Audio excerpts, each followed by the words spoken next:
Ngayon, narito ang ating post-fight analysis sa naging laban sa pagitan ni WBA lightweight champion Gervonta Tank Davis at kapwa Amerikanong challenger na si Lamont Roach Jr. Abay, anyari dito sa labang ito, umulan, bumaha ng kontrobersiya ang naging resulta sa labang ito. Officially, nagtapos ang laban in a draw o tabla sa pagitan ni Lamont Roach Jr. at Tank Davis. So, pag-usapan po natin, talaga bang dapat na tabla ang labang ito? Balikan natin yung post-fight analysis, yung ating kinaratukutan, nagmanifest dito sa labang ito. Ano ang kapalaran na naghihintay para kay Tank Davis na tila bagay ayaw na magboxing? At ito namang si Lamont Roach na umangat ang market value dahil sa kanyang naging performance.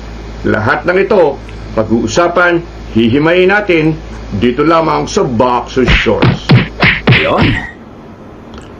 At nagbabalik ang Boxer Shorts na rin.